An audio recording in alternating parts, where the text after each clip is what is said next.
हमें बताया जाता है heal of the holy and corrupt ये एक एस क्लास का डंजन है जो कि इतना भी ज्यादा डिफिकल्ट नहीं है क्योंकि ये बिल्कुल सिंपल सा है। इसमें बस यही काम करना है कि डिजर्विंग कैंडिडेट उसको तलवार को खींचना होगा और फिर वो तलवार उस इंसान के हाथ में आकर पावरफुल हो जाएगी। लेकिन जब कोई अनडिजर्विंग पर्सन उस तलवार को खींचेगा ना तो उसकी वजह से वो डीमन स्वॉर्ड बन जाएगी और वो उस इंसान की बॉडी को अपना होस्ट बना लेगी और उसकी डार्क रूट्स उस इंसान की बॉडी में फैल जाएंगी। और वैसे भी ये डंजन तो रेगुलरली 60 सालों बाद अपेयर होता था जिसकी वजह से रिलीजियस ऑर्डर ने स्वॉर्ड की दोनों साइड्स को एक्सपीरियंस किया था। सबसे ज्यादा पीसफुल अटेम्प्ट ये थी जब चौथी एक्सपेडिशन में डंजन में से तलवार निकाल ली गई और किसी को कुछ नहीं हुआ और वो तलवार निकाली थी बाल्कूस ओड्रेक ने। और इसी वजह से उन लोगों ने अज्यूम कर लिया था कि इस बार भी उसका डिसेंडेंट इलियन ओड्रेक वही तलवार निकालेगा। लेकिन तब वो लोग कहते हैं देखो वो आ गया और तब वहाँ पे ब्लोंड बालों वाला एक लड़का था और इसी वजह से तकरीबन हर किसी ने उसको ये बात कही कि वो अपने लेट ग्रैंडफादर की जगह ले सकता है और तलवार निकाल सकता है।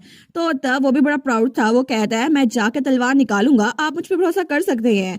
लेकिन तभी सारे के सारे उसके इर्द गिर्द जमा हो गए थे। वो कहते हैं आप तो इसी मौके के लिए बने थे सर इलियन। दूसरा कहता है बिल्कुल, आप तो ग्रेट सर बाल्कूस के डिसेंडेंट है ना, तो इसी वजह से आप इस तलवार को निकालने के काबिल हैं। लेकिन सब लोग उसकी तारीफें कर रहे थे सिवाय एक के, क्योंकि newly appointed chief of state कार्टेलिया गिलेट उन्होंने उसको चूज नहीं किया। उन्होंने इस बात से साफ साफ मना कर दिया क्योंकि उनके पास आइज ऑफ विजडम थी। उस लड़के के बजाय उन्होंने चुना थेस्लिड आर्जेंटा को जो कि हमारा मेल लीड था। लेकिन इसी एक फैसले की वजह से इलियन का चेहरा जो कि स्माइल कर रहा था ना, उसके दिल में बहुत सारी नफरत पैदा हो गई, जेलसी, नफरत, गुस्सा, हर एक चीज। और तब तो उसे बहुत ज्यादा गुस्सा आ रहा था क्योंकि उसे बहुत बार वेटिकन का टॉप स्वॉर्डमैन कहा जाता था। लेकिन बहुत सारे लोग उसे रिलीजियस ऑर्डर का प्रिंस भी कहते थे और तब वो बर्दाश्त नहीं कर पाया कि कोई और उसके बजाय जाकर तलवार को निकाले। लेकिन जैसे ही वो लोग डंजन में पहुंचे ना तो बाकी लोग दूसरों की हेल्प कर रहे थे, तो तब वो चुपके से तलवार के पास गया और इलियन ऑड्रिक ने वो तलवार बाहर निकाल दी। तो तब वो चिल्ला कहता है मैं हूँ उस तलवार का मास्टर, मैं हूँ हीरो। लेकिन तभी वो तलवार वो डीमन स्वॉर्ड बन चुकी थी और उसकी पूरी बॉडी को अपना होस्ट बना चुकी थी और तब उसके ब्लॉन्ड बाल भी ब्लैक हो चुके थे। वो कहता है कोई भी मुझसे बच के नहीं जा सकता और तभी वो एक ही वार करता है और वहां पर जितने सारे लोग वहां से भाग रहे थे ना, जो वहां पे विक्टिम थे, सारे के सारे एक ही वार में इस दुनिया से चले गए सिवाय प्रोटैगनिस्ट के जो कि हमारा मेन लीड थेस्लिड था। और तब वो तो बहुत सारे घंटों से उसके साथ लड़ाई किए जा रहा था। उस वक्त उसको चक्कर आ रहे थे। वो सोचता है हर एक चीज धुंधली हो रही है, आखिर मैं कितने घंटों से लियोन से लड़ रहा हूँ। और तब अपने सामने देखते हैं जहाँ पे लियोन उसकी तरफ भरा था। वो सोचता है डंजन का गेट क्लोज हो चुका है क्योंकि बॉस की फाइट शुरू हो गई थी। इसी वजह से यहाँ पर कोई भी मुझे बचाने के लिए नहीं आ सकता, अब मैं क्या करूँ। या फिर वो नाउम्मीद होते हुए सोचता है मुझे कुछ करने की जरूरत ही क्या है, क्या अभी तक मेरी जिंदगी में काफी कुछ नहीं हो गया।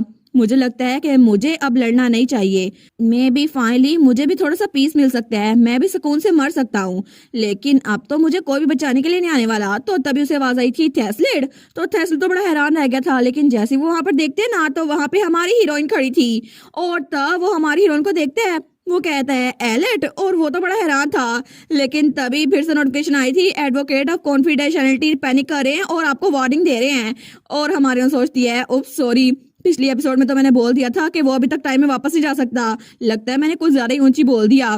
तो तब वो सोचती है लगता है कि अभी तक थेस्लिड को पता नहीं चला, लगता है वो मेरी बात ही सुन पाया था। लेकिन वो सोचती है फिर भी इसके जख्म तो बहुत ज्यादा गहरे लग रहे हैं, ऐसा लगता है इसके जख्मों को अभी हील करने की जरूरत है। वो कहती है थेस्लिड तुम थोड़ा ब्रेक लो, मैं अभी वापस आती हूँ। और तभी वो उस आदमी पर वार करती है जो कि वहां पे डीमन स्वॉर्ड का होस्ट बना हुआ था। लेकिन तभी वो थोड़ा पीछे होता है। वो कहता है तुम्हें क्या लगता है कि एक लड़की यहाँ पर आएगी और होली स्वॉर्ड के मास्टर को चैलेंज कर सकेगी। हमारी उस पर वार करते हुए कहती है मास्टर ऑफ होली स्वॉर्ड, क्या मजाक है, तुम तो बिल्कुल भी मास्टर ऑफ होली स्वॉर्ड नहीं हो, तुम तो होस्ट हो डीमन स्वॉर्ड के। और तभी वो उस पर वार करती है। लेकिन तभी एलेट के वार करने की वजह से उसकी बॉडी पे बहुत बड़ी चोट लगी थी, तो वो चिल्लाता है। लेकिन तभी हमारी हीरोइन उसके लॉकेट से आवाज आती है ये तो अच्छा ब्लो था, वेल डन एलेट। तो एलेट कहती है नहीं ये कम गहरा है, मुझे लगता है कि आर्म कट्स इसके काम नहीं करेंगे क्योंकि डीमन स्वॉर्ड वो तो खुद से अपने होस्ट को हील कर सकती है। और तभी इलियन ऑड्रिक उसकी बॉडी अपने आप हील हो रही थी। तो तब एलेट कहती है इसने जिन लोग को मारा है ना, उनके खून को यूज करके ये अपनी होस्ट की बॉडी को रीजनरेट कर सकते हैं। तो एग्नेस कहती है कि यार लेकिन देखो सही, ये सारा का सारा खून इसने तो बहुत से लोगों की जान ली होगी, है ना। तो एग्नेस आगे कहती है अगर ये ऐसे ही रीजनरेट होता रहा तो फिर तो इसको क्रिटिकल ब्लो की जरूरत है। तो हमारी एलिट कहती है बिल्कुल, तो फिर मैं अब इसके सर की तरफ जाऊंगी। लेकिन तब उसकी तरफ बढ़ रही थी तो एग्नेस कहती है तुम ऐसा ही करो। तो वो कहता है क्या आखिर तुम अपने आप क्या बड़बड़ाई जा रही हो, जल्दी आओ मैं तुम्हें जान से मार डालूं। लेकिन तभी वो हमारी उन पे वार करता है तो हमारी उसके वार का जवाब देती है और तभी वो थोड़ा पीछे होती है। लेकिन वो सोचती है इसकी स्पीड तो मेरे साथ मैच कर रही है, लेकिन इलियन उसके पास तो पावर भी है और ओरा भी है। मुझे लगता है कि मुझे इसका गार्ड थोड़ा डाउन करना पड़ेगा। तो तब उस पे वार करता है उसके कंधे पे और हमारी एलिट को चोट लग भी गई थी।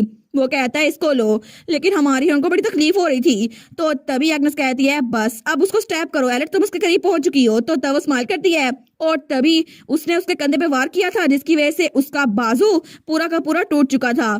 लेकिन तभी इलोन और पीछे होता है। वो कहता है नहीं तू मुझे मार नहीं सकती, तुम्हें लगता है कि ऐसे तलवार चला के तू मुझे मार सकोगी, ऐसा कुछ नहीं हो सकता। तो तभी हमारी हीरोइन अपनी विप स्वॉर्ड को यूज करती है जिसकी वजह से इलियन जो कि बहुत ज्यादा दूर था ना, उस पर फिर से वार होता है। वो सोचता है क्या एक विप स्वॉर्ड। तो तभी नोटिफिकेशन आई थी passive skill overturn food chain, उसके चांसेस इंक्रीज हो गए हैं। लेकिन तभी उस आदमी उसका हाथ बिल्कुल कट चुका था। तो एग्नेस कहती है एक पोजेस स्वॉर्ड वो कभी भी उसके हाथ में वापस आ सकती है क्योंकि उसका दूसरा हाथ सलामत है, उसका दूसरा हाथ भी काट दो। तो एलेट कहती है बिल्कुल, लेकिन तब वो जल्दी से उसकी तरफ भाग रही थी। तो वो सोचता है नहीं मुझे इससे दूर जाना होगा, अगर इसने मेरा दूसरा हाथ भी काट गया तो मैं नहीं बचूंगा, मुझे इससे दूर जाना होगा। तो हमारी हीरोइन सोचती है डीमन स्वॉर्ड तो एक बाउंड स्वॉर्ड है जिसकी वजह से अगर इसका एक हाथ कट गया तो दूसरे हाथ में तलवार वापस आ जाएगी और तभी वो तलवार उसके बाएं बाजू में खुद ही वापस आ जाती है। वो सोचती है देखा मुझे लगा ही था, इसी वजह से मुझे इसके दोनों के दोनों बाजू काटने पड़ेंगे ताकि ये अपने होश तक वापस ना आ सके। लेकिन तभी वो दूर से ही उस पर वार करता है। वो कहता है इस ब्लो को लो, लेकिन हमारी कहती है क्या। तो तब वो देखती है तो वो ब्लो थेस्लर की तरफ जा रहा था। वो सोचती है कि ये थेस्लर के पीछे है, लेकिन वो वहां जाते हुए कहती है हिम्मत भी मत करना और तभी अपनी विप स्वॉर्ड यूज करती है और उसके अटैक को डॉज करती है। लेकिन तभी वहां एट के हर तरफ धुआं धुआं फैल गया था क्योंकि दोनों अटैक आपस में टकराए थे। तो थोड़ी देर बाद जब धुआं हटता है ना तो हमारी उन कहती है थेस्लेट क्या तुम यहाँ पर हो। तो थेस्लेट वहीं पर जमीन पे बैठा हुआ था। तो वो उसके पास आती है। वो कहती है चलो अच्छा हुआ तुम बच तो गए। वो कहता है सर इलियन के बारे में क्या। तो हमारी उन कहती है वो चला गया लेकिन वो डंजन को छोड़कर नहीं जा सकता और इसकी वजह से उसकी बॉडी भी रीजनरेट हो सकती है क्योंकि उसका बहुत ज्यादा खून बह चुका है। लेकिन अभी के लिए इंपॉर्टेंट नहीं है, जल्दी करो मैं तुम्हें हील करती हूँ। और तभी वो अपनी हीलिंग स्किल उस पर यूज करती है जिसकी वजह से वहां पे इतनी रोशनी फैल रही थी और तभी उसकी पैसिव स्किल हील पार्टनर की वजह से 400 गुना ज्यादा वो हील हो रहा था। हमारी उन सोचती है अच्छा मैं तो इसके बारे में भूल ही गई थी, जब हम लोग टॉय मेंशन में थे ना तो तब मुझे पैसिव हीलर की स्किल मिली थी रोड्रिगो ओशी की वजह से, इसकी वजह से मैं इसको अच्छे से हील कर सकती हूँ। लेकिन वो सोचती है चलो अच्छा हुआ अब तो ये पहले जरा बेटर फील कर रहा होगा ना। तो तब वो सोचती है मेरे बाजू पे भी तो चोट लगी थी ना, मुझे अपने आप को भी हील करना होगा और मैं जाके रेस्ट करने की तो जगह ढूंढती हूँ। लेकिन वो देखती है तो वहां पे वो चोट नहीं थी। वो कहती है कि आखिर मेरी चोट कहाँ पर गई, अभी तो यहाँ पे उसने वार किया था, मैंने तो अपने आप को हील भी नहीं किया। लेकिन तभी वो हमारे थेस्लेट को देखती है। वो कहती है प्लीज मुझे ये ना बताना कि तुमने मेरी जगह वो चोट खा ली थी और वहां पर उसी जगह थेस्लेट की चोट लगी हुई थी। तो तब वो सोचती है टॉय मेंशन में इसको तो स्किल मिली थी ना, इसने कहा था डिफेंड पार्टनर जिसकी वजह से ये मेरी इंजरीज दे सकता है। तो वो कहती है सच में थेस्लेट तुमने मेरी जगह चोट खा ली। वो कहता है ऑफ कोर्स अगर ये कर सकता हूँ मैं बस यही करूंगा। लेकिन वो कहती है तुम पागल हो गए हो क्या, तुम मरने वाले थे और ये तो बहुत ज्यादा बुरा होता, तुम बेवकूफ। लेकिन तभी हमारी हीरोइन को अपने भाई की बात याद आती है जिसने कहा था सच में तुम्हें उसे ये बात कहनी चाहिए क्योंकि अगर तुमने उसको शुक्रिया अदा किया तो वो बड़ा खुश होगा। लेकिन तब हमारी उन कहती है थैंक्स। तो वो उसकी तरफ देखते हैं। वो कहती है थैंक्स, तुम्हारे लिए बहुत ज्यादा मुश्किल रहा होगा ना अकेले लड़ना। तो तब हमारा थेस्लेट उसकी तरफ बड़ा हैरान होकर देखता है। तो तभी वो स्माइल करता है। लेकिन तभी वो हमारी हीरोइन के पास ही बेहोश हो गया था। हमारे उन कहती है थेस्लेट क्या तुम सो रहे हो। तो एग्नेस कहती है ऐसा लगता है वो बेहोश हो गया है, लेकिन फिर भी लगता है उसकी टेंशन खत्म हो गई है ना, इसी वजह से अब उसको नींद आ रही है। और तब हमारी उसको देखती है। वो सोचती है अच्छा होगा कि मैं रेस्ट के लिए थोड़ी जगह ढूंढ लूं। तो एग्नेस कहती है चल चलते हैं। लेकिन दूसरी तरफ हमें सर इलियोन दिखा रहता है जो कि वहां से दूर भाग रहा था। तो तब वो सोचता है डैम इट, मेरा दायां बाजू अब ये मेरे पास नहीं है। मुझे यकीन नहीं आता, एक रैंडम लड़की जो पता नहीं कहां से आ गई उसकी वजह से मेरा बाजू वो कट चुका है। लेकिन वो लड़की तो बहुत ज्यादा खतरनाक थी, उसको तो बहुत ज्यादा डर लग रहा था। वो सोचता है क्या मैं सच में उस लड़की के जरिए मारा जाऊंगा, और तब उसके हाथ कांप रहे थे। लेकिन तभी वो कहता है मैं मरना नहीं चाहता, मैं बिल्कुल भी ऐसा मरना नहीं चाहता। तो तभी वहां उसे किसी की आवाज आती है, मैं श्योर हूँ तुम नहीं चाहते। वो कहता है क्या ये किसकी आवाज है? तो तब वो आवाज कहती है क्या तुम्हें पावर चाहिए? तो वो चिल्ला कहता है कौन है यहाँ पर? लेकिन वो आवाज कहती है मैं हूँ लॉर्ड ऑफ एबिसल रून्स और मैं हूँ कार्पियोस। अगर तुम्हें पावर चाहिए तो मुझे बताओ, क्योंकि मैं तुम्हें पावर दे सकता हूँ। तो क्या तुम्हें ओवरवेलमिंग पावर चाहिए? और तभी उसके नीचे जमीन के अंदर से छोटे छोटे हाथ निकल रहे थे। तो कार्पियोस कहता है क्या तुम्हें लिमिटलेस पावर चाहिए? तो लियोन कहता है पावर, हाँ बिल्कुल पावर। और वो हंसने लग जाता है। वो कहता है मुझे ये पावर चाहिए, एग्जैक्टली मुझे यही तो चाहिए। लेकिन तभी वो हाथ उसके इर्द गिर्द फैल चुके थे। वो कहता है मुझे ये पावर चाहिए, चाहे उसके लिए मुझे किसी डीमन लॉर्ड के साथ ही कॉन्ट्रैक्ट क्यों ना करना पड़े। और तब सीन चिल होता है और दूसरी तरफ हमें हमारी अलर्ट दिखाई जाती है जो कि वहां बैठी हुई थी। और तब हमारा मेलेट थैसलेट वो तो वहां पे सोया हुआ था। तो तब उसको पोशन पिला रही थी। वो सोचती है मैंने इसको पोशन पिला तो दिए लेकिन अभी भी ये उठ नहीं रहा। तो एग्नेस कहती है ये तो बेहोश हो गया होगा ना, क्योंकि पता नहीं कितने घंटे ये लड़ता रहा था, इसी वजह से थक गया होगा। फिर 20 को थोड़ा आराम करने दो। और वैसे भी ये तो एडवांस ओरा यूजर है ना, लेकिन जितना इसका लेवल है ना उस हिसाब से तो ये एक क्लास के बॉस को बिना हीलर के हरा सकता था। अगर तुम यहाँ पे ना होते तो ये मर चुका होता। वो सोचती है एग्नेस के असेसमेंट तो बिल्कुल स्पॉट ऑन है, ये इस बारे में बिल्कुल ठीक है, क्योंकि वो असल में लेवल 20 पर है।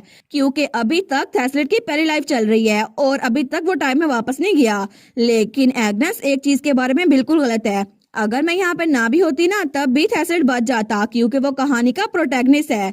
और स्टोरी तो अभी तक इस पॉइंट पे शुरू भी नहीं हुई। और स्टोरी कभी भी प्रोटैगनिस्ट के बगैर जिंदा नहीं रह सकती, क्योंकि अगर प्रोटैगनिस्ट मर जाता तो कहानी भी मर जाती। क्योंकि कहानी में ऐसा हुआ था कि डीमन स्वॉर्ड के होस्ट ने थैसलेट को बहुत ज्यादा मारा था, जिसकी वजह से उसे लगा था कि थैसलेट मर चुका है। लेकिन थैसलेट के वाइटल पॉइंट्स बच गए थे। लेकिन बाद में जो लोग वहां पर डंजन को देखने आए थे ना, उन्होंने थैसलेट की जान बचा ली थी।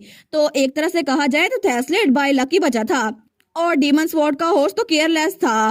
फिर भी वो सोचती है ये तो नैरो एस्केप थी जिसकी वजह से उसका बचना नामुमकिन ही था। लेकिन इस सारी स्टोरी में मैंने इंटरवियर कर दिया है, पता नहीं अब क्या होगा। तो हमारी हीरोइन सोचती है क्या हो अगर स्टोरी मेरी वजह से चेंज हो गई और थैसलेट यहीं पे मर जाए। तो नोटिफिकेशन आई थी एडवोकेट ऑफ कॉन्फिडेंशियलिटी कह रहे हैं कि अगर प्रोटैगनिस्ट मर गया ना तो फिर बहुत बड़ा मसला हो जाएगा, आपको उसको बचाना होगा, क्योंकि अगर आपकी वजह से स्टोरी चेंज हुई ना तो डायमेंशन में बड़ा फर्क आ जाएगा। वो कहती है आपको मुझे बार बार बताने की जरूरत नहीं है, मैं उसको बचाने ही वाली थी। वो सोचती है क्योंकि कहानी में अगर प्रोटैगनिस्ट ही मर गया ना जिसने बार बार टाइम में वापस आना था तो इस यूनिवर्स में ग्लिच आ जाएगा और उसकी वजह से बहुत सारे म्यूटेशन आ जाएंगे और उस म्यूटेशन की वजह से लोग इफेक्ट होंगे। लेकिन अगर ऐसे चलता रहा ना तो फिर बहुत बड़ा मसला हो जाएगा। वो सोचती है मुझे इसे रोकना ही होगा, हर हाल में रोकना होगा। तो एग्नेस उसके लॉकेट से कहती है क्या हुआ एलेट, तुम अचानक से इतनी पीली क्यों पड़ गई हो? वो कहती है फिक्र ना करो, कुछ भी नहीं है। लेकिन चलो कम से कम थैसलेट तो सेफ है ना अभी के लिए, इसके चेहरे को ऐसे देखना तो मुझे बिल्कुल काम कर रहा है। लेकिन तभी वो थैसलेट के चेहरे को देखती है तो थैसलेट तो उसको बड़ा प्यारा लग रहा था सोते हुए। वो सोचती है लगता है इसके चेहरे को देखकर कामिंग इफेक्ट मिलता है। लेकिन तब उसको बड़े प्यार से देख रही थी और जरा प्यार से, और तब तो वो उसको बिल्कुल घूरी जा रही थी उसके करीब हो गए।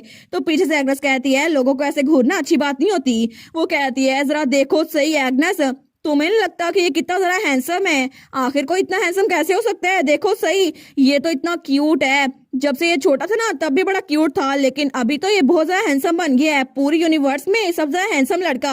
तो नोटिफिकेशन आई थी स्केल्ड एट जज द सोइल, जब उन्होंने सुना कि पूरी दुनिया का सबसे हैंडसम लड़का तो वो भी यहाँ पर आ गई है। तो तभी नोटिफिकेशन आई थी स्केल्ड एट जज द सोइल, उन्होंने नोटिस किया है प्रोटैगनिस्ट को और उन्होंने प्रोटैगनिस्ट के हैंडसम लुक की वजह से अपना मुंह बंद कर लिया है। और हमारी हीरोइन का भी यही हाल था, वो सोचती है ये सच्ची कितना हैंडसम है ना। तो पीछे से एग्नेस कहती है अच्छा तो ये तुम्हारा फर्स्ट लव है जिसका तुमने जिक्र किया था है ना? हमारी उन कहती है क्या मेरा फर्स्ट लव? तो एग्नेस कहती है क्या ये वही लड़का नहीं था जिससे तुम मिलने की बात कर रही थी जब तुम काउंट का कैसा छोड़ के जाओगी? वो कहती है हाँ ये वही तो है, लेकिन आखिर ये मेरा फर्स्ट लव कैसे बन गया? एनीवेज मुझे इस पे क्रश नहीं है।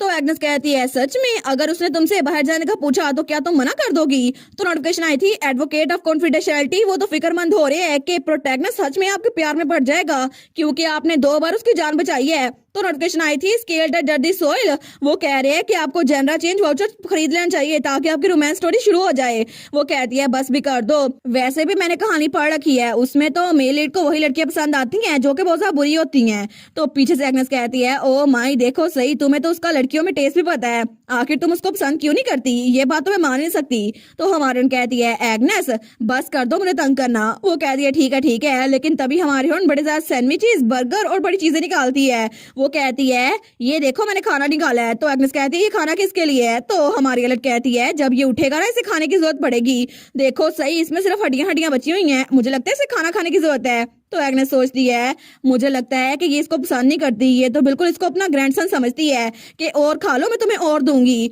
लेकिन तभी हमारी हीरोइन वहां पे लेटते हुए कहती है मुझे लगता है थोड़ी देर मुझे भी सोचना चाहिए, और वैसे भी डीमन स्वॉर्ड का होस्ट तो बहुत ज्यादा जख्मी है, वो हम पे अटैक नहीं कर सकता अभी। तो एग्नेस कहती है ठीक है तुमने एक ही दिन में 3 एस क्लास के बॉसेस को हराया है तो जाके आराम कर लो। तो हमारन कहती है बिल्कुल मैं तो थोड़ी सी नींद लेने वाली हूँ। तो एग्नेस कहती है अगर कोई मसला हुआ ना मैं तुम्हें जगा दूंगी तो आराम से सो जाओ। लेकिन थोड़ी देर बाद ही एग्नेस चिल्ला कहती है रिक्रूट एलिट उठ जाओ जल्दी करो हम बहुत बड़े मसले में हैं। तो हमारी पैनिक उठ के उठती है, वो कहती है क्या हुआ हम पे अटैक हो गया है। तो एग्नेस कहती है नहीं असल में तुम्हारा फर्स्ट लव वो अभी तक वापस नहीं आया, वो तो कहीं गया था, मुझे लगा शायद उसे वॉशरूम जाना होगा इसलिए मैं उसके पीछे नहीं गई। तो हमारन कहती है अच्छा। वो कहती है लेकिन काफी ज्यादा टाइम हो गया वो अभी तक वापस नहीं आया, क्या पता वो डीमन स्वॉर्ड के मास्टर से खुद लड़ने के लिए गया हो। हमारन सोचती है क्या। वो कहती है नहीं मुझे ऐसा नहीं लगता, लेकिन शायद मुझे आइडिया है कि वो कहाँ पर होगा। और थोड़ी देर बाद वो वहां पे पहुंच गई थी। तो दूसरी तरफ हमारा हीरो वहां पर जो लोग मर चुके थे ना उनके लिए प्रेयर कर रहा था, और तभी वो खड़ा होता है और दूसरे के पास जाने लगता है, लेकिन दूर से एग्नेस और एलिट वहां पर उसको देख रहे थे।